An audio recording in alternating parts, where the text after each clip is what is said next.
जय मित्रांनो, बघा आपण जो मुघल सत्तेचा अभ्यास करण्यास सुरुवात केली होती त्याच्यामध्ये आज आपल्याला बाबरचा मुलगा व अकबरचा पिता हुमायूं हा बघायचा आहे.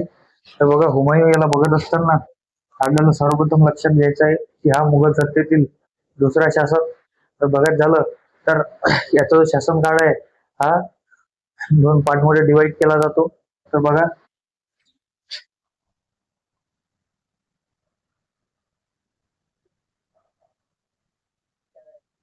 हुमायूं तर हुमायूं बघा हुमायूंचा जन्म जो आहे हा 1505 मध्ये झालेला आहे. बघायला झालं तर 1500 आपल्याला माहिती आहे 26 ला जो आहे बाबर हा भारतामध्ये आला होता.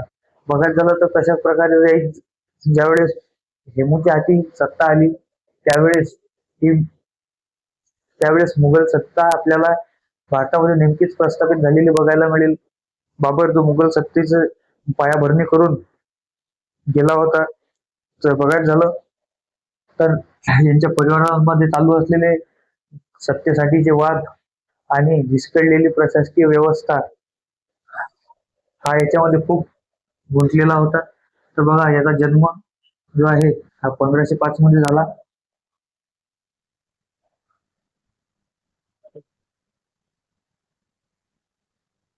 याचा जो कार्यकाळ आहे हा कार्यकाळ काय आहे हा 1530 ते 1540.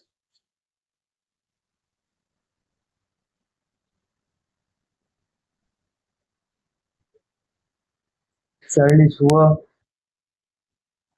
ज्यावेळेस शेरशाह सुरीने याच्या हातून सत्ता हिसकावून घेतली त्यावेळेसचा जो मधातला गॅप आहे तो आपण सोडून देतो आणि पुन्हा 1555 ते 56 जो आहे हा याचा कार्यकाळ धरतो.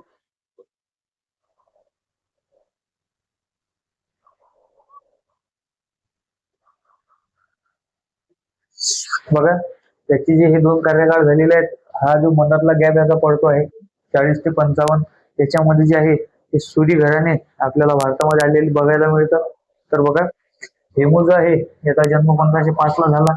याचा मृत्यू कधी झाला तर याचा मृत्यू जो आहे हा आपल्याला बघायला मिळेल त्याचा मृत्यू 1556 ला झाला.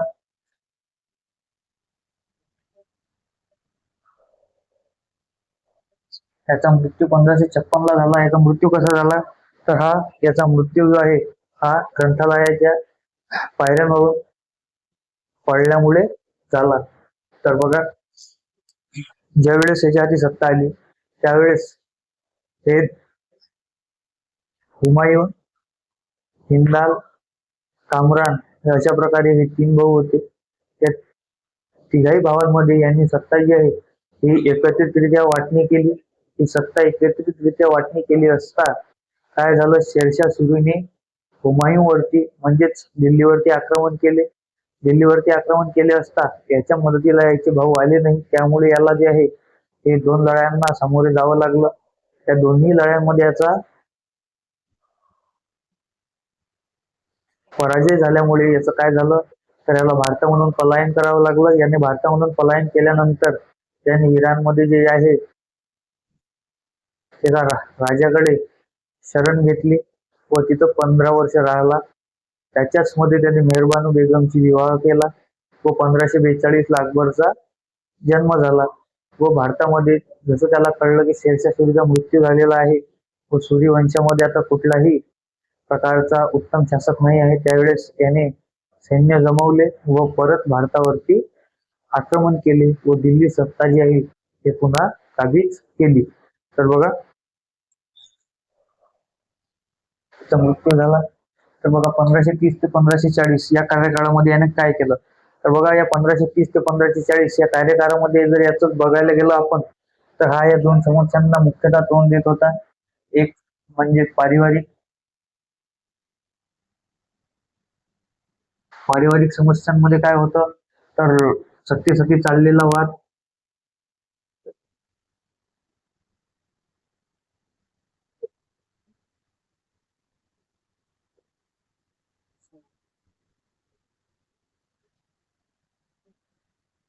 व दुसरं काय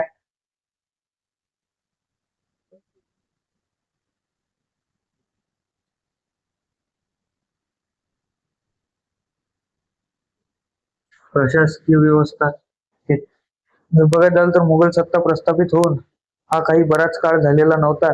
त्यामुळे जी आपल्याला बघायला मिळेल प्रशासकीय व्यवस्था होती ही विस्कळलेली होती, किंवा जी आहे मुघल प्रशासकीय व्यवस्था जी आहे स्थापन करू शकलेले नव्हते. त्यामुळे याला या समस्येला सुद्धा सामोरे जावं लागलं.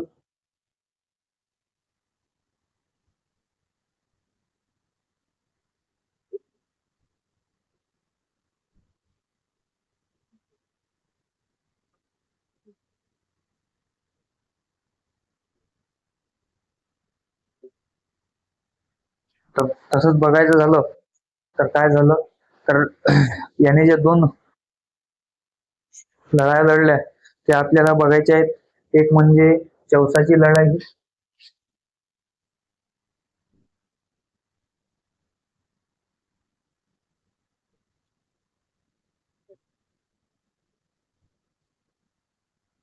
तर बघा चौसाची लढाई याने कोणाविरुद्ध लढली, तर शेरशाह सुरी विरुद्धच लढली.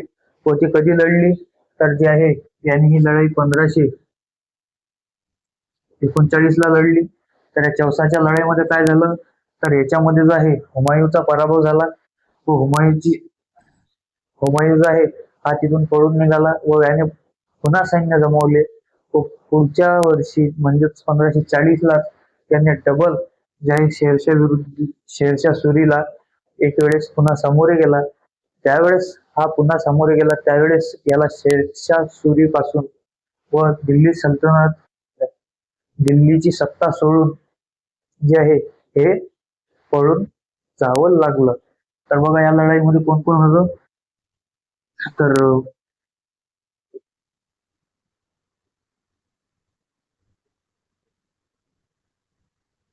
शेरशाह सुरी विरुद्ध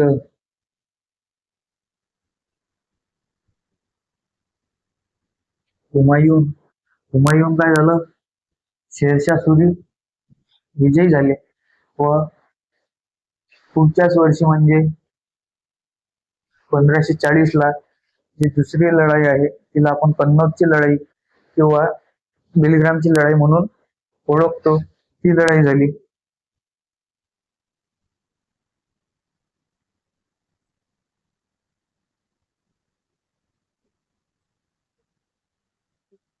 व त्याच्यामध्ये पुन्हा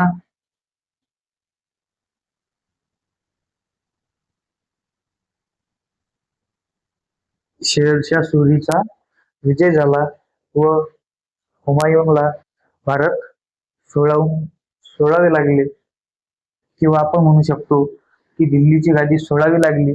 व तो पळून जात असताना त्याने एका राजपूत राजाकडे पहिले शरण घेतली, तेव्हा तिथं राहिला. जो तिथे राहत असतानाच त्याला मुलगा झाला व त्याचे नाव अकबर. तर बघा अकबरचा जन्म जो आहे हा 1542 मध्ये झालेला आहे. तर ते आपण अकबरच्या वेळेस जे आहे हे सविस्तर बघूच. तर बघा ह्या लढाया झाल्या. याने जवळपास 15 वर्ष जे आहे हे हा सत्तेपासून वंचित राहिलेला आहे. कोणामुळे, तर फक्त एका व्यक्तीमुळे, शेरशाह सुरीमुळे. तर बघा शेरशाह सुरीला भारतातील टपाल व्यवस्थेचा जनक सुद्धा म्हटल्या जातात. कारण की भारतामध्ये सर्वप्रथम टपाल सेवा सुरू करणारे म्हणजे शेरशाह सुरी. तर बघायला झालं तर यांनी जे आहे हा व्यापार विस्तार करण्यासाठी, म्हणजे शेरशाह सुरीने व्यापार विस्तार करण्यासाठी भारतामध्ये प्रामुख्याने खूप सारे रोड रोड रोड बांधणी केली, किंवा आपल्याला बघायला मिळेल जे रस्ते आहेत त्यांचे सुशोभीकरण केले. व तदनंतर काय झालं, यांनी शेतीसाठी पाणी उपलब्ध करण्यासाठी जे आहे हे आपण याला सध्या कॅनल म्हणतो त्याची निर्मिती सुद्धा केली. तसंच बघायचं झालं तर शेरशाह सुरी यांना भारतीय इतिहासामध्ये एक उत्तम शासक म्हणून ओळखलं जातं. तर बघा शेरशाह सुरीनंतर शेरशाह सुरीचा मुलगा ज्यावेळेस सत्तेवरती आला, हा शेरशाह सुरी इतका प्रभावी शासक होऊ शकला नाही किंवा उत्तम शासक होऊ शकला नाही.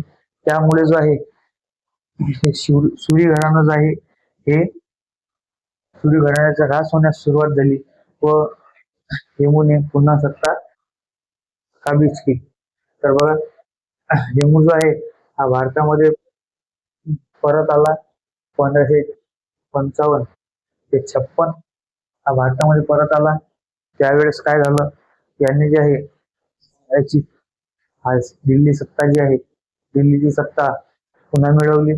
पुन्हा मिळवल्यानंतर हा यांनी एकच वर्ष राज्य केले व काय झालं, हा एक दिवस ग्रंथालयामध्ये गेला असता त्याचा पायऱ्यांवरून पाय घसरून मृत्यू झाला व याचा अल्पवयीन मुलगा अकबर याच्याकडे सत्ता आली व त्याच वेळेस हेमू नावाचे एक संकट हे दिल्ली सल्तनतीकडे किंवा आपल्याला म्हणता येईल या मुघल सत्तेकडे येत होतं.